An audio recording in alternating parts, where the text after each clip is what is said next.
Não é comum que todas as vezes que a gente pensa em lugares assombrados, em lugares com histórias macabras, com aparições de fantasmas e manifestações sobrenaturais, a gente acabe associando sempre a alguma coisa que acontece lá fora do Brasil. Porém, no vídeo de hoje, nós vamos estar reagindo ao arquivo oculto da Lorelai Fox, da nossa querida vovozinha, falando sobre lugares assombrados aqui do Brasil, exatamente. Então são lugares que provavelmente aí você já passou perto ou tem consciência deste lugar, mas não sabe exatamente a história macabra que tem ali por trás. Nesse vídeo, eu, como seu magista e seu cartomante, seu espiritualista, obviamente, estarei conversando sobre você, sobre o que pode estar acontecendo nesses lugares, a energia que esses lugares podem emanar e alguns cuidados que seria interessante a gente ter caso a gente visite esse lugar. Inclusive, se você quer que eu visite algum desses lugares que vai aparecer no vídeo, já comenta aqui pra mim. Se você ainda não me segue nas minhas redes sociais, eu vou estar deixando tudo aqui no vídeo pra você poder seguir e na descrição do vídeo,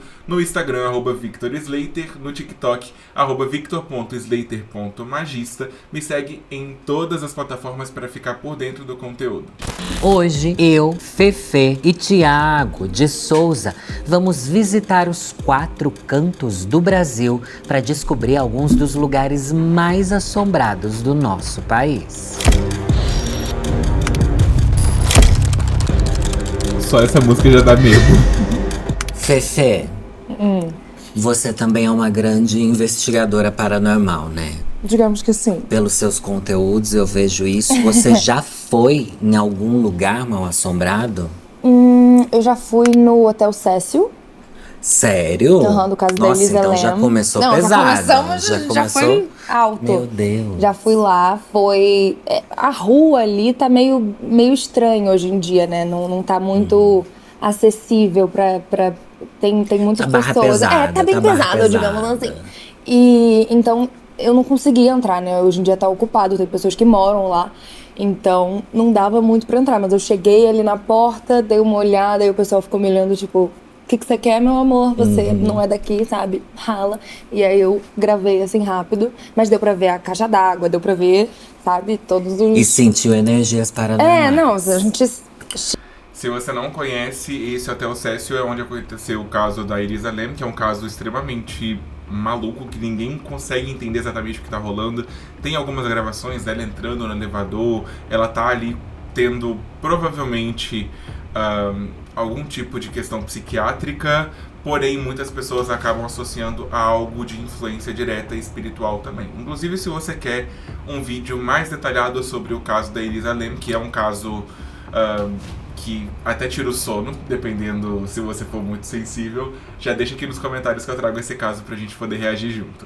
Chega meio... O que tá acontecendo aqui, né? Já fui na frente da casa da Margarida Bonetti, né? Que teve todo aquele caso lá da casa da mulher abandonada. Que é uma bruxa que tá viva ainda, né? Exato, ela ainda tá aí vivendo e solta, né? Pesado. Aonde mais? Você foi pra Paranapiacaba. Fui pra Paranapiacaba, que tem várias histórias muito loucas e bizarras que aconteceram lá, de lendas. Já fui na frente do edifício Joelma. Você foi na frente, mas não quis entrar. Não, falei, tá aqui, sabe? Olhei. Em vários cemitérios também, que já fui pra gravar, mas acho que só. Quando você entra no cemitério, você tem medo ou não tem medo? Eu peço uma licença, né? Falo, galera, me desculpa aqui, não quero atrapalhar ninguém, o descanso da galera, né? Vim aqui pra gravar um conteúdo com todo o respeito do mundo. Gravar um conteúdo com todo o respeito do mundo. Eu acho muito interessante a gente falar sobre esse lance do cemitério. Que o cemitério é um lugar ali de descanso dos mortos, onde os corpos repousam, todo mundo já sabe. Mas o que as pessoas não sabem é que geralmente esses lugares carregam uma egrégora muito negativa, muito pesada. Afinal de contas, toda a energia que é emanada dentro daquele lugar é uma energia de luto, de perda, de dor, de sofrimento. E acredito eu que ninguém vai pro cemitério pra poder simplesmente ficar de boa e sair de lá melhor do que entrou, porque é um lugar, energeticamente falando, muito pesado. A menos que você tenha a sua energia muito próxima, energeticamente falando, daquele lugar, não é um lugar pra você ficar indo de boa, pra você ficar lá tranquilo. Até mesmo porque, tirando toda a questão espiritual do rolê, nós temos também a chance de contaminação física, né? Inclusive, é totalmente errado uma pessoa que vai num cemitério de chinelo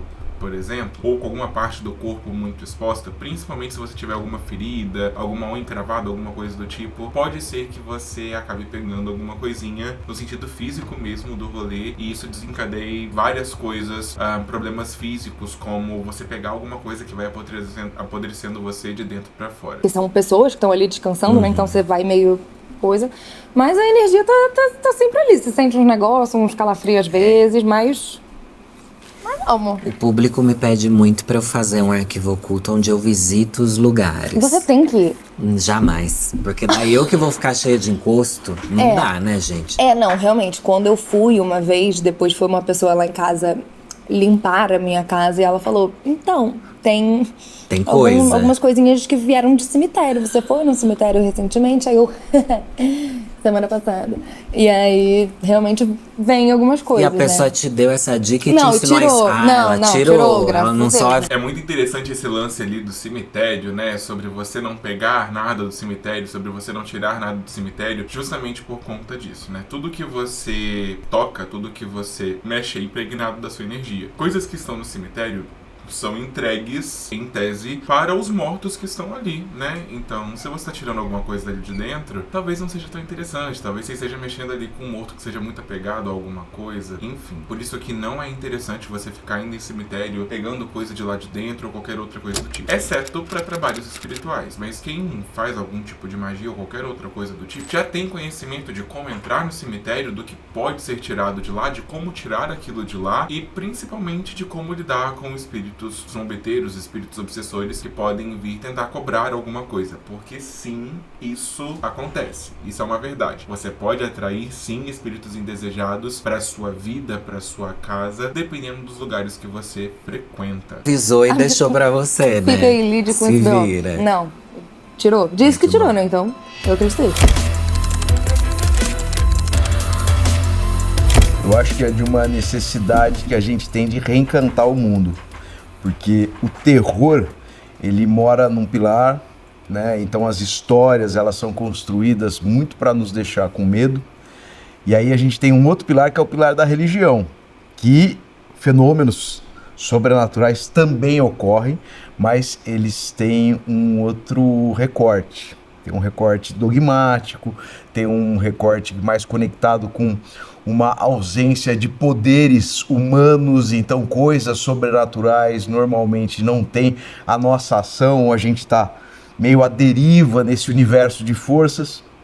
Então eu acho que esse momento de você se reencontrar com essa possibilidade de encantamento nos lugares onde esses fenômenos ocorrem é o grande charme da história. Um mundo em completo desalento, em completo desencanto, e uma necessidade das pessoas reencontrarem algum tipo de encanto. Mais legal ainda, você fazer isso com um componente de senso de pertencimento. Então, você buscar isso nas suas cidades, e eu tenho observado muito esse movimento, inclusive algo que pra gente era meio intransponível, que são as próprias prefeituras, as secretarias de cultura, de turismo, acentuando isso como um tipo de ativo, como um tipo de patrimônio imaterial.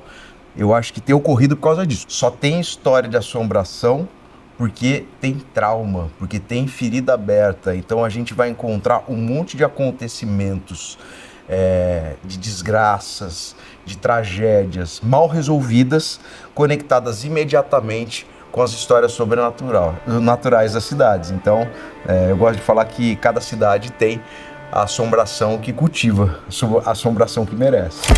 Exatamente. Geralmente todos esses lugares onde tem história de assombração, alguma coisa ali, algum espírito raivoso ou qualquer outra coisa do tipo, por trás sempre vai ter uma história trágica. E na grande maioria das vezes, essas histórias trágicas, como ele acabou de citar ali, como um historiador, essas histórias trágicas, elas marcam não só energeticamente falando o lugar, mas elas acabam marcando também as pessoas que estão ali. Então, ainda que o espírito, enfim, não esteja presente naquele lugar, toda a energia que é emanada para para aquele lugar, pode levar aquele lugar a acarretar uma série de coisas e de fato desenvolver ali, entre muitas aspas, algum espírito criado, sabe? Então vamos lá, se você tá passando por um lugar onde 2 pessoas morreram num acidente de carro trágico, foi um acidente assim, horrível, e muitas pessoas passam lá e sempre ficam lembrando aquilo, qualquer coisa que aconteça, as pessoas automaticamente tendem a jogar na culpa dos tais fantasmas que morreram neste lugar, né?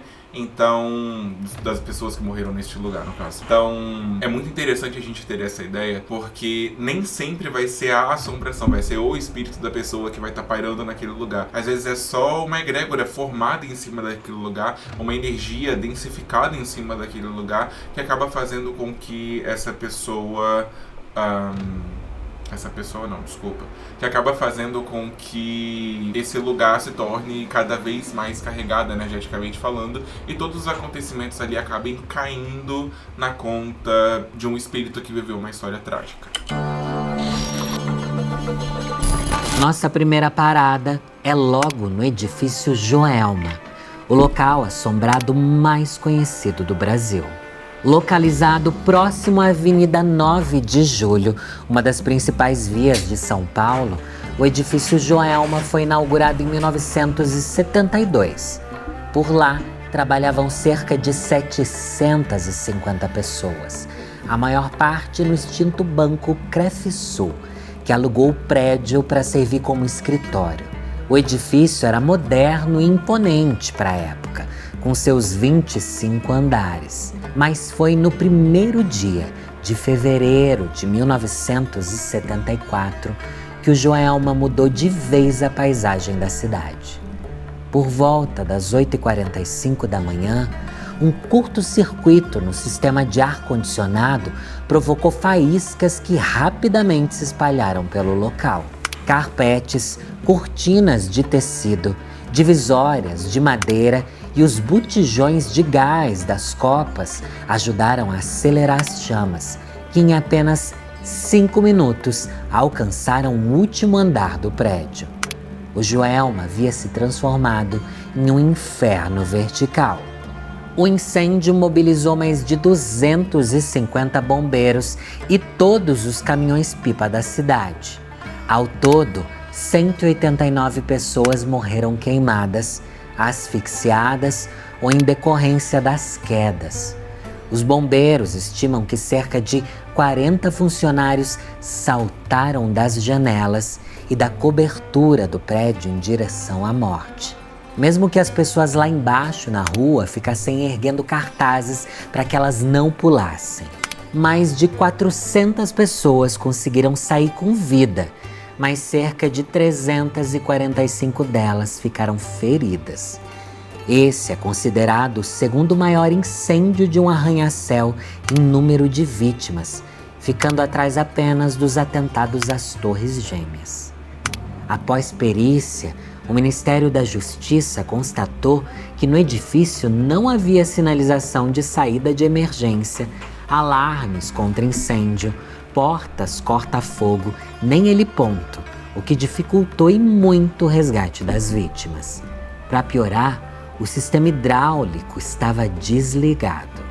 As instalações de ar-condicionado estavam tão precárias que o caso foi considerado incêndio criminoso. Isso que o edifício tinha menos de 3 anos de existência, gente. O engenheiro do prédio, o gerente de uma empresa de ar-condicionado e 3 eletricistas foram julgados culpados por negligência, omissão e imperícia. As penas variavam de 2 a 3 anos de reclusão, mas acabou que ninguém foi preso. Depois de 4 anos fechado para a reforma, o prédio foi reinaugurado como edifício Praça da Bandeira, mas nada foi capaz de apagar a memória dessa tragédia e os fantasmas que ainda causam arrepios em quem passa pela região. É muito interessante a gente pontuar que nesse cenário onde aconteceu tudo isso, a gente tem ali pessoas que optaram pela morte ao serem queimadas vivas, né? Pessoas que saltaram de lá de cima. Imagina todo o desespero que ficou impregnado nas paredes desse lugar. Não só isso, imagine todo o desespero que foi emanado em direção a este lugar dos familiares das vítimas desse incêndio, por exemplo. Imagine quantas e quantas pessoas estavam lá naquele momento apenas de forma casual. Imagina quantas dessas pessoas tinham planejamentos pro dia seguinte, pra hora seguinte, pro minuto seguinte, e quando acabaram desencarnando, se questionaram do porquê aquilo tinha acontecido naquele momento. Se eu não me engano, ela ainda vai falar, mas tem um caso muito específico no edifício Joelma de 13 pessoas que foram carbonizadas vivas dentro do elevador, porque elas utilizaram do elevador para poder tentar fugir. É realmente muito triste. Muita gente quer que eu vá no edifício Joelma, embora ele tenha sido reformado, né? Tem Você outro acha nome, inclusive, tem, né? agora é edifício Praça da Bandeira, se não me engano. Você acha que quando se reforma um lugar que é mal assombrado, muda a assombração, dá uma revigorada, um upgrade? Não, eu acho que o espírito que tá ali no local, ele tá e acabou. Não adianta mudar a estrutura de tijolos e paredes e cimento. Eu acho que o que aconteceu ali, a história que aconteceu, não vai deixar de existir, e o que aconteceu tá ali, sabe? Então eu acho que mesmo que tente mudar, enfim, tem sempre um resquíciozinho. Eu sempre tenho essa... Eu acho que fica nos lugares, sabe? Casa, inclusive. Você pode reformar a casa, fazer milhões de coisas que eu acho que as coisas continuam do jeito que estão. É muito interessante a gente olhar para essa pergunta, porque de fato as pessoas acham que lugares assombrados assim, com uma reforma tudo passa, ou então se você mudar a estrutura do lugar, não tem por que aquela assombração continuar ali. Muitos desses espíritos que assombram estes lugares, eles ainda nem se deram conta do processo de desencarne. Muitos deles estão revivendo aquele processo de sofrimento e estão presos ainda naquele mesmo cenário de toda a tragédia que aconteceu, até eles se darem conta que de fato eles morreram. E quando a gente fala que o tempo passa de forma diferente do lado de lá e do lado de cá, é justamente por isso, porque pra gente fazem anos, fazem décadas desse acontecimento, mas pode ser que alguns dos espíritos presentes naquele lugar ainda sintam como se tudo estivesse acontecendo no agora. Então não, respondendo essa pergunta, mesmo que você mude a estrutura do lugar, que você pinte, que você traga alguma coisa nova, a energia impregnada do lugar é a mesma, a menos que este lugar seja devidamente limpo. E eu posso falar, assim, com toda a certeza do mundo, que você limpar um lugar tão grande quanto o edifício Joelma seria algo extremamente trabalhoso e precisaria de uma dedicação muito especial e de um preparo energético muito grande, porque esse lugar ainda deve estar totalmente impregnado de espíritos desesperados em agonia por conta de tudo o que aconteceu. Então a Fefe respondeu de forma muito certa, não adianta você limpar o lugar ou mudar a estrutura do lugar achando que o espírito vai descansar porque você fez isso, porque isso geralmente não acontece. E as assombrações, elas continuam ali porque a impressão energética gerada naquele lugar permanece. Ainda mais no edifício Joelma, que foi um acontecimento que ficou marcando aí por gerações. Todo mundo já ouviu sobre o edifício Joelma, inclusive tem um filme muito famoso que é feito sobre este caso, inclusive tem uma aparição de poltergeist nesse filme, vai estar aparecendo a foto por aqui dessa suposta aparição que ocorreu aí nas gravações desse filme. Então é um lugar que, energeticamente falando, tá manchado, tá marcado, não tem muito pra onde correr. Eu acho também. Tanto é que dizem que o prédio do Joelma foi construído numa região que já tinha acontecido um monte de tragédia e desgraça, né? Exato. Quando acontece uma, a chance de acontecer mais é bizarra, e aí vira um polo ali que nada vai dar certo. Sempre É exatamente esse o ponto. Quando um lugar é marcado por muitas tragédias e tragédias que acontecem de formas sucessivas, então uma casa que aconteceu um assassinato muito trágico, e aí outras pessoas se mudam para essa casa e acontece um outro assassinato, e assim sucessivamente. Aquela energia do lugar começa a ser cada vez mais alimentada, a egrégora que é criada ali em cima começa a ser cada vez mais alimentada, e no final das contas se torna cada vez mais difícil você conseguir se desconectar energeticamente de toda a energia e de toda a pressão energética que ocorre nesses lugares que são ali tão manchados. Eu tenho um medinho, assim, de algum lugar que falam, aqui já aconteceu tal coisa. Eu falo, É bom evitar. então é aqui que eu não quero ir. A história mais famosa é a das 13 almas. Segundo a lenda, 13 pessoas tentaram escapar pelo elevador do prédio durante o incêndio. Porém, o equipamento parou de funcionar e se transformou em um forno. Estima-se que a temperatura chegou a 700 graus. Todos que estavam lá dentro morreram carbonizados de tal forma que foi impossível identificar seus corpos. Os 13 foram enterrados juntos no cemitério São Pedro, em São Paulo. Quem passa por lá relata gritos e murmúrios, como se as almas ainda sofressem com a tragédia. A única forma de acalmá-las é colocando copos de água sobre o túmulo, como uma forma de aliviar o calor e o desespero que o edifício Joelma trouxe. Existe uma certa crendice que sempre são 13 almas que acontecem alguma coisa muito trágica. Geralmente são almas de pessoas desconhecidas, como no caso do Joelma. Nós não sabemos quem são essas 13 pessoas que foram enterradas ali. Então tem uma lenda que fala que sempre são 13 almas e que essas 13 almas se tornam as 13 almas benditas e santificadas. Inclusive, muitas pessoas fazem orações e preces a essas almas em um momento de desespero, pedindo auxílio da espiritualidade para resolver alguma coisa, e muitas pessoas já foram atendidas fazendo pedidos a essas almas. Pedidos esses que, ao meu ponto de vista, podem se tornar um tanto quanto perigosos. Afinal de contas, nós não sabemos quem são, muitas vezes a gente não tem intimidade o suficiente para poder lidar com espíritos assim, e pode ser que a gente acabe atraindo alguma coisa que não seja tão interessante. Então, embora é uma prática popular fazer o pedido a essas 13 almas e tudo mais, eu, enquanto teu bruxo, não recomendo fazer isso, até mesmo porque quando a gente faz um pedido de forma tão vaga, pode ser que qualquer pessoa do outro lado, qualquer ser mal intencionado do outro lado, possa nos atender, e isso não é muito interessante. As 13 almas são 13 corpos de pessoas que não foram reclamados. Depois de um mês, quer dizer, esses corpos foram levados para o IML, não foram reclamados, e as pessoas podem até estranhar hoje em dia esse fato, mas antigamente a gente não tinha instrumentos de comunicação. Meu avô paraibano, ele ficou 30 anos sem falar com o pai dele. Ele saiu brigado de Monteiro na Paraíba, veio pra cá, ficou 30 anos sem falar com o pai. Se ele tivesse morrido nesse espaço, ninguém ia saber, podiam procurar, tal. Então não é tão absurdo ninguém ter procurado, sabe? A gente não sabe quem morreu. E criou-se uma mística sobre essa história de que essas 13 pessoas morreram juntas dentro de um elevador.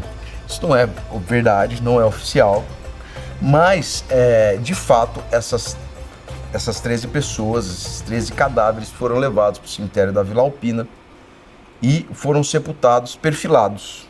13 sepulturas, portanto, e dizem que numa ocasião um funcionário do cemitério começou a escutar cada uma dessas sepulturas emanando gritos muito agoniados. Ele, intuitivamente, pegou um balde de água e começou a jogar nessas sepulturas e elas silenciaram. Ele contou essa história, já havia um tipo de... não era um processo devocional ainda, mas existia um tipo de prática da vizinhança de ir até lá orar por aquelas almas. Quando as pessoas, imaginando que a gente segue um tipo de processo ritualístico católico não oficial, né, percebem que ali almas se manifestaram, há uma associação com as 13 almas benditas do purgatório. Pra quem não sabe, o purgatório é uma instância intermediária entre o inferno, quer dizer, quem repete de ano vai direto para o inferno, quem passa de ano vai direto para o céu, e quem fica de recuperação fica no purgatório. Então, essas almas que têm expectativa de salvação, às vezes podem acessar o mundo dos vivos para ajudá-los. Então, todo esse molho acabou fazendo com que esse lugar virasse um lugar de peregrinação. As pessoas fossem lá para pedir ajuda para as 13 almas, e isso segue até hoje. Vale a pena a gente lembrar que essa questão do purgatório é uma questão católica, apostólica romana, é um dogma da Igreja Católica. Não existe uma comprovação bíblica da existência do purgatório, e o purgatório é tido como a última misericórdia de Deus. Geralmente é um local onde as almas cristãs, porém não santificadas, pecadoras, né, se arrependem dos seus pecados, e Deus dá essa última chance para que essas almas possam se arrepender e pagar, né, purgar os pecados, os erros, para que possam, enfim, ir para o céu. Existe inclusive uma mística dentro da Igreja Católica que fala que o purgatório é a garantia do céu, é a certeza do céu. Então, a partir do momento que você desencarne, você vai para este lugar para poder purgar os seus pecados, significa que em algum momento você vai para o paraíso, né? Isso, novamente falando, é um dogma católico. Isso não é aceito dentro do cristianismo em geral, tá? Porque não existem comprovações bíblicas sobre a existência deste tal lugar, porém muitas pessoas acreditam fielmente de que este lugar de fato existe. Ele fala em determinado momento do vídeo que essas almas teriam acesso à humanidade, e que por terem acesso à humanidade, isso permitiria com que elas ajudassem de alguma forma. De acordo com a visão da Igreja Católica, acredito que isso não seja tão viável, né? Até mesmo porque os únicos mortos que a Igreja Católica endossa algum tipo de contato seriam os santos, né? Seriam as pessoas santificadas, beatificadas e tudo mais. Então, teoricamente falando, uma vez dentro do purgatório, não tem como você ter contato, não tem como você criar alguma conexão com pessoas que estão, entre muitas aspas, em outros planos. No céu, no inferno, na terra, enfim, teoricamente isso não existiria, porém isso não impede a crendice popular de ver as coisas dessa forma. Então a gente tem um componente sobrenatural, uma história de assombração clássica no cemitério, que é um lugar que tem esse estigma muito bem colocado, e no segundo momento esse processo devocional que segue até hoje. As pessoas vão até lá acreditando que podem ser ajudadas por essas almas que, vez ou outra, saem do purgatório até para zerar os seus pecados. Então elas saem do purgatório para ajudar as pessoas que estão aqui hoje em dia. Além dessas 13, uma outra alma ganhou notoriedade depois do incêndio. A digitadora Volquimar Carvalho dos Santos, de apenas 21 anos, morreu enquanto tentava sair do prédio, dessa vez pelas escadas. Sua família contatou um centro espírita para buscar conforto, e o próprio Chico Xavier psicografou uma carta, onde Volquimar conta seus últimos momentos de vida. Disse ela: foi como se devêssemos todos naquela manhã obedecer, de um modo só, a ordem que vinha do mais alto, a fim de que a gente trocasse de vida e corpo.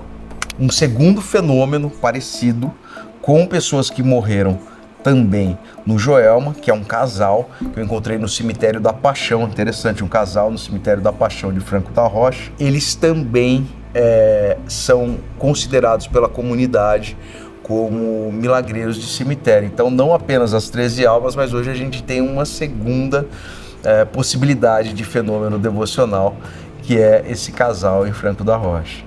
Mas o que está por trás das assombrações do Joelma? Bem, muito antes da construção do edifício, entre os séculos XVIII e XIX, a região foi local de tortura de escravizados indisciplinados. Na verdade, grande parte do centro de São Paulo serviu como pelourinho naquela época. Mais recentemente, em 1948, aconteceu o que ficaria conhecido como o Crime do Poço.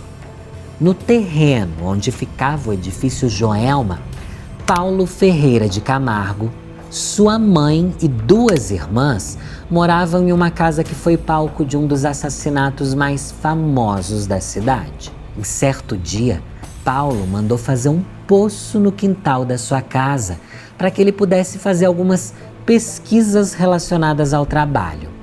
Como ele era professor de química, ninguém questionou seu pedido. Mas depois do desaparecimento repentino da sua mãe e das suas irmãs, a polícia investigou a casa de Paulo e encontrou as 3 mulheres mortas dentro do poço, todas com marcas de tiro. Enquanto a polícia escavava o local, Paulo foi até o banheiro da casa e se matou com apenas 26 anos. Não há uma conclusão unânime sobre o motivo do crime, mas existem 2 hipóteses.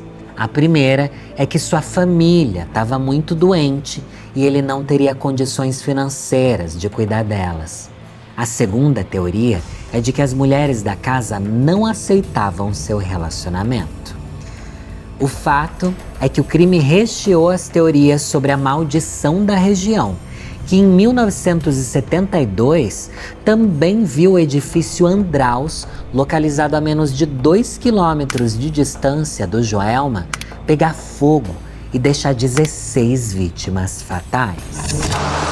Como é que a gente precisa se preparar para ir num lugar assombrado, Eu acho Fê? que cada um tem sua superstição ou religião, né? Enfim, eu sou crente, então eu taco óleo ungido na minha cabeça, faço umas orações, vou ouvindo louvor. E é isso, sabe? Eu acho que cada um vai com o seu tipo de proteção, mas eu acho que entrar assim só no vou entrar e tá tudo bem é meio surto. De fato, existem várias formas que você pode utilizar para poder visitar um lugar assim. Por exemplo, dentro do cemitério, algumas pessoas têm o costume de pagar o guia para poder entrar e pagar para poder sair sem levar nada. Então, geralmente, nós levamos 2 moedinhas de ouro. Antes da gente entrar, nós intencionamos aquela moeda e nós podemos falar em voz alta ou até mesmo pensar, falando: estou pagando aqui o espírito guia, o espírito dono deste cemitério, para que me leve até onde tenho que ir, para que eu faça o que tenha que fazer e para que me traga a porta em segurança, sem deixar que nada me acompanhe. E aí você joga a moeda para dentro do cemitério. Para sair, a mesma coisa. Você bota e agradeça ao espírito guia presente neste cemitério que me auxiliou, nananana, que eu não carregue nada, nananana. E você sai e joga a moeda para trás. No caso, você tá saindo pela porta do cemitério, você vai sair de costas, você nunca sai do cemitério de frente, e você joga a moeda, no caso, para poder pagar aquele guia. Hoje eu nunca encontrei um lugar que me desse tanto medo. Uma vez eu fui com o casal João e Rosa dos Caça-Fantasmas Brasil em alguns lugares de histórias sobrenaturais em Piracicaba. E aí, claro, eles foram com aqueles aparelhos, né? A Rosa é sensitiva. E o lugar que o aparelho quase explodiu não foi em nenhum antigo cemitério, em nenhum lugar de aparição sobrenatural, foi num posto fiscal. Então talvez seja o lugar que nos dê mais medo, seja um posto fiscal do que um cemitério. Até mesmo porque tem a questão ali da energia que você emana em relação àquele lugar. Como eu falei anteriormente, não é necessariamente porque o lugar aconteceu uma tragédia que o espírito que sofreu aquela tragédia, praticou aquela tragédia, vai sair impregnado ali. Às vezes a energia daquele lugar acaba se densificando demais e acaba ficando muito impregnado a ponto de que, energeticamente falando, ao você chegar perto daquele lugar, você já estranhe, você já rejeite aquele lugar de alguma forma. Enfim, essa daqui é a parte 1 do vídeo. Se você tá ansioso pra parte 2, já comenta aqui pra mim que eu vou trazer a parte 2 desse react com alguns outros lugares assombrados do Brasil. Espero que você tenha gostado. Não esqueça de se inscrever aqui no meu canal e seguir lá nas outras redes, que inclusive tá aqui, ó, na descrição do vídeo. E é isso. Beijo pra você e até a próxima.